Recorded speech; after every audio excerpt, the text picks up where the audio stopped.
Hello, everybody. I'm Matt Donnelly. It's Friday night, and this is the Fantasy Points Friday Night Hype Show. So come with me. Let's go do a little trick-or-treating here ahead of week number 8. This week, we're going to preview my 4 top matchups here, including Miami versus Detroit, Arizona versus Minnesota, San Francisco, Los Angeles Rams, and the New York Football Giants as they take on the Seattle Seahawks. But first, before we get into this week's slate of games, we have to talk about the injuries. We have to talk about the injuries that matter for your fantasy football rosters. First off, hey, tough break there for the New York Football Jets. Breece Hall, he has been lost for the season with that ACL injury. But don't worry, help could be on the way as the New York Jets, they didn't just stand pat there. They went out there and acquired former Jacksonville Jaguar running back James Robinson. Mike Williams, Los Angeles Chargers, they're on a bye week, but hey, he's not going to be available for the next few weeks here after dealing with that high ankle. We're looking at probably 4 weeks before he gets back into action. Amon-Ra St. Brown, new NFL protocol there. If a player stumbles, he's going to fall into the protocol and the safety standards there, which St. Brown did. It looks like he's ready to go here in week number 8. Ezekiel Elliott, he took that helmet to the knee last week. He is going to be out more than likely. DK Metcalf, patella tendon. Injury's not as bad as what it first appeared, but it does look like he could miss some time here in week number 8 as well. Jamar Chase, now this is a big one here for fantasy managers. We were originally told maybe a hip flexor here, could be a core injury. Either way, we are looking at 4 to 6 weeks here just for him to avoid surgery. He's going to talk to some other specialists along the way, but he is definitely out here for week number 8. Allen Lazard also missed Thursday's practice there. Maybe he's getting ready for his Halloween costume there, dressing up as either Snap, Crackle, or Pop, because that is exactly what he remembers hearing there in his shoulder last week. He's going to miss week number 8 as well. Corey Davis, MCL sprain. Maybe Elijah Moore gets back in the lineup this week. Nico Collins, he's dealing with a groin injury there. David Njoku, rest easy, sweet prince. He is going to miss the next 2 to 5 weeks here. The Browns, they go on a bye here next week, so don't expect him back anytime soon. Dalton Schultz, PCL, he is going to be a risk week in and week out, re-aggravating the injury until he takes 2 to 3 weeks off. Daniel Bellinger there, he suffered a fractured socket there around the eye and that septum. So he's definitely going to be out here for week number 8. Ryan Tannehill, he returned last week to the game. Deebo Samuel, he was not spotted at Thursday's practice, so something to keep an eye on there. And Jarvis Landry, Michael Thomas, what else is new? They are both trending towards being out again this week.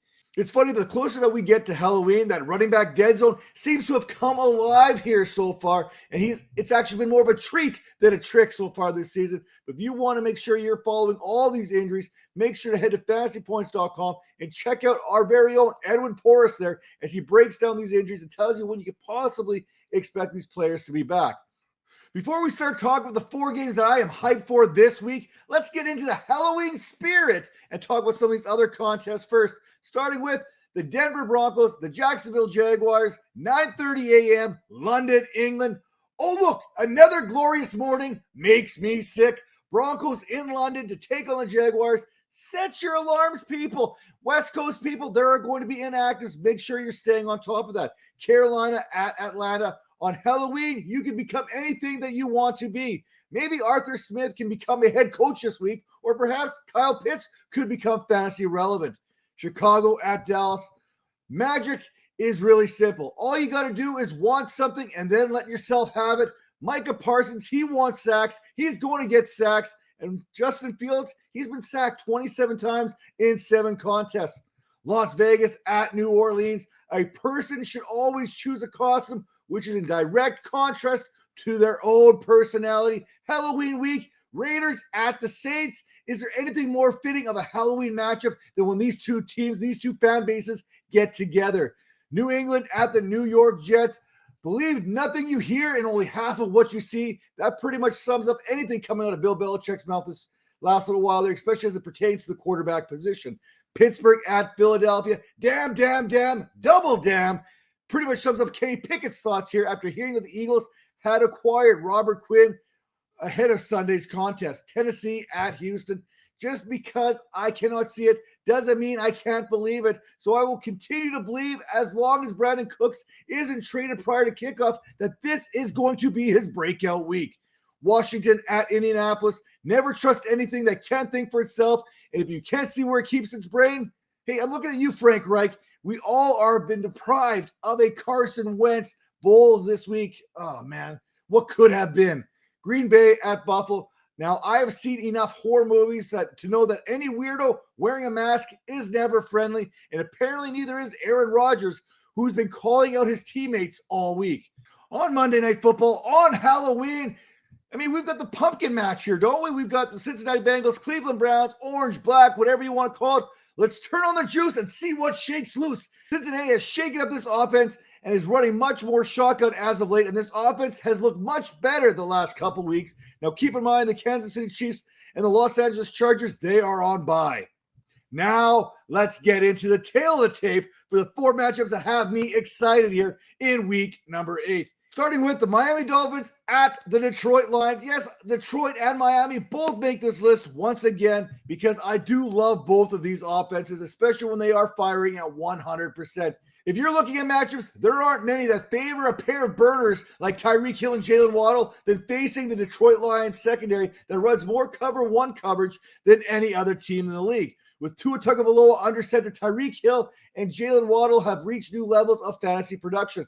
Look at the last 3 games there in which Tua started and finished. Hill caught 26 passes on 38 targets there for 356 yards and a pair of scores, while Waddle's not to be outdone. He has produced 328 yards and a pair of scores on just 19 receptions. Now is a good time as any to revisit a quote from Tyreek Hill prior to the season that drew a lot of negative feedback there. Hill said on the differences between Patrick Mahomes and Tua Tagovailoa that Mahomes obviously has a stronger arm. No one's ever questioned that. But accuracy-wise, I'm going with Tua all day. Tagovailoa ranks 3rd in deep ball completion percentage at 58.8% and 4th in deep ball accuracy this season, while Mahomes sits 12th and 17th in both those categories. Now, Raheem Mostert, he is becoming a hero fantasy managers didn't know that they needed. In a time in which running back injuries are piling up and the RB dead zone has become alive, over the last 3 contests, Mostert has 8 runs of more than 10 yards, which is the 4th most over the time. This week, he faces a Lions defense that has allowed a league-high 5 rushes per game of more than 10 yards. Opponent that allows explosive runs, plus a running back that's getting over 17 touches per game. Yes, it's time to do the Mostert mash. But will it be a Detroit smash this week? Yes, it will be. Trick or treat. This is a treat for Raheem Mostert. Don't look now, but if you are into streaming tight ends there and you're looking for a tight end who is capable of beating their high score, then Mike Gesicki could do the trick for you this week. Since week number 5, Gesicki has seen a 15% target share along with a 66% route run rate, positioning himself as the tight end 6 over that period of time. You know what? Fire up the Dolphins this week. Fire them up. Every single Dolphin you could possibly fire them up this week, as the Lions are allowing the 4th most fantasy points to quarterbacks at 20.8, 3rd most fantasy points to running backs at 29.17, the 12th most to wide receivers at 34.68, and the 5th most to tight end position at 15.75. Now on the Detroit Lions sideline here, you bastards, why are you torturing me like this? Why? Here's hoping that DeAndre Swift and Amon-Ra St. Brown can return this week. Swift has missed the last several contests there, while Amon-Ra St. Brown was pulled early last week due to those new NFL safety and concussion protocols. In the last 2 weeks, Jared Goff has thrown 3 picks and 0 touchdowns. Meanwhile, Miami just finished picking off Kenny Pickett 3 times just a week ago. Amon-Ra St. Brown is primarily going to be running out of the slot, and that is going to present all kinds of problems for Miami Dolphins secondary here, whether it's Kader Kahu there, who is healthy enough to start, or pretty much anyone, really. It doesn't really matter now. Prior to missing time, St. Brown was commanding over a 30% target share for this Lions team and seeing over 11 targets per contest. He would also rank inside the top 10 in yards per route run and 13th in yards after catch per reception. Hawkinson's fantasy season essentially a candy apple in disguise here. Sure, he is tight end 3 with 23 receptions, 315 yards, and 3 touchdowns, but it's still an apple in disguise. 8 of those catches, 179 of those yards, and yes, 2 of those touchdowns all came against the Seattle Seahawks back in week number 4. I'll put it this way. Give me a bag of candy corn over a candy apple any day of the week. You know what? While we're at it, just fire up any healthy Lions players. You know what? Normally, that's saying something, but health and Lions have not really coincided very well the last few weeks. That said, Miami has allowed the 4th most fantasy points per game to opposing quarterbacks, 19.9. And good news for Goff, Miami has the 13th fewest sacks in the NFL at 14. They're also allowing the 7th most fantasy points to receivers, 37.86, and the 6th most to tight ends at 15.54. The second game I want to talk about, how about the Arizona Cardinals and the Minnesota Vikings? I mean, basically, Kyler Murray is just a grown-up version of Chucky. You know what? I'm not even going to go there. I'm going to leave the short jokes out of this completely. Now, to quote the great Scott Barrett, I'm going to call it a comeback because he ranked 31st in receiving yards per game last year, down 54% from 2020, despite having a competitive advantage of being on illegal PEDs. On a side note, Scott, this is how you get blocked on Twitter by professional athletes. Now, the comeback for DeAndre Hopkins, it is off to a great start with a whopping 48% target share in his first game back, catching 10 out of 14 targets for 103 yards last week, while running 41% of his routes out of the slot, opposed to 11% back in 2021. Again, per Scott Barrett and that XFP report there on fantasypoints.com, just imagine if he had Drew Brees and Matt Ryan for his entire career, what Hopkins could have done. Now, Cliff Kingsbury, you genius. Seriously, who else could have possibly have come up with a game plan that involved getting the ball to your best player? Absolute genius. Now, the nuke effect, it was on full display last week as Kyler Murray, for the first time all season, actually threw the ball more than 7 yards per attempt, which is basically kind of that threshold I have for passers. This is one of the few contests in which a short game, though, could actually lead to fantasy production, as the Vikings have allowed the 12th most yards after the catch this season, and the 32nd ranked DVOA against short area passing actually works into Kyler Murray's favor. Now, Eno Benjamin has gained 5 or more yards on 43.9% of his carries, which is the 6th best out of 47 qualifying running backs, and he is averaging 0.26 missed tackles per carry, which is the 12th best, and that's all per Graham Barfield's stat pack, in which, again, you can find over at fantasypoints.com. So even if James Conner returns, which he did return to practice this week, Conner's role may not be the same prior to his injury. Perhaps even Darrell Williams returns this week, which could throw this whole backfield into one giant popcorn ball. Minnesota ranks in the middle of the pack in terms of fantasy points allowed to quarterbacks this season, having allowed an average of 17.76 per contest, but have allowed the 13th most fantasy points to receivers at 34.6 and have yielded 1,128 yards and 3 touchdowns this season. Maybe after this week's contest, Kyler Murray can go out and sing pumpkin carols instead of playing Call of Duty. For Minnesota, hey, look, the Cardinals, they've been pretty decent in coverage. Byron Murphy, he's done a great job on shutting down opposing number 1 receivers, but they've still allowed opposing signal callers an average of 19.54 fantasy points per contest, which is the 6th highest mark. Kirk Cousins and company have absolutely destroyed cover 1 all season, but the Cardinals run cover 3 42% of the time per Wes Huber's advanced matchups. What does this all mean? It means Kirk Cousins is the candy man, and the Cardinals just said his name 5 times because the Cousins man can. Okay, I'll work on that last little bit. But this Cardinals team is allowing the 6th most fantasy points against quarterbacks this season. Like I said, 19.54. And they face a quarterback in Kirk Cousins that has the 2nd most points per drop back this season against cover 3. Again, thank you, Wes Huber, for that. Well, Justin Jefferson has seen just under 60% of his targets in zone coverage. So more zone means more targets, which means getting the ball into Justin Jefferson's hands even more, something Arizona should probably consider not allowing. Now look for the Vikings to do what many teams have chosen not to do this season, and that's run the ball against this Cardinals team. The last time that we saw Dalvin Cook, he was breaking tackle after tackle back in week number 6 against the Miami Dolphins, in which he averaged 5.54 yards after contact and busting off that big touchdown run late in the game. Teams really haven't attempted to run the ball very much against the Cardinals teams, but when they have, big plays have gone down. Arizona is 26th in explosive run rate there and in 2nd level yards allowed this season. What we need to keep an eye on here this week is pressure, and if Arizona can bring any. Arizona is 23rd in pressure rate this season, but if they can find a way to bring it this week, Kirk Cousins goes from 8th in adjusted completion rate to 22nd in pressure completion rate and 32nd in adjusted completion rate against the blitz. Now, this could be a game that Irv Smith Jr. steps up to the plate here, as the Cardinals are allowing tight ends to produce the 2nd most fantasy points on a per-game basis this season, as they have allowed, on average, 20.5 fantasy points per game. then again, this could all be just a bunch of hocus pocus. The third game I want to talk about, how about the San Francisco 49ers heading to Hollywood to take on the Los Angeles Rams? This 49ers offense has to feel like a bunch of sports cars just sitting in a garage there, just waiting, begging to be taken for a spin. However, they are all standard transmission, and Jimmy Garoppolo, he doesn't know how to work a stick.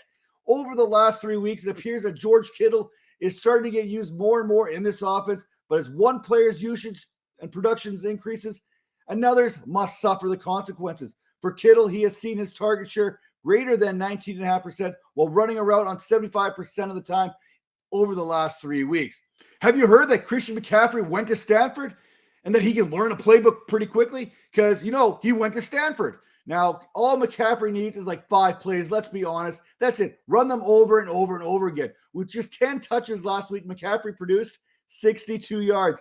This season, McCaffrey ranks 15th in evaded tackles there. He's 4th in yards per route run and 14th in breakaway runs. Prior to Christian McCaffrey's arrival, Deebo Samuel was double dipping as both a receiver and a running back, producing double-digit fantasy weeks in 22 consecutive contests.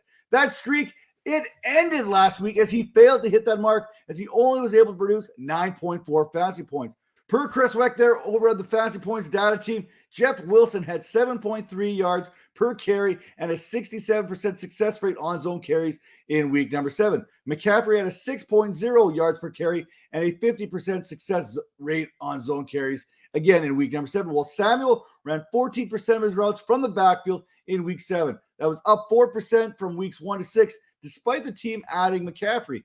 Anyone else notice that since Trey Lance went down, that Brandon Ayuk seems to have been Garoppolo's main target?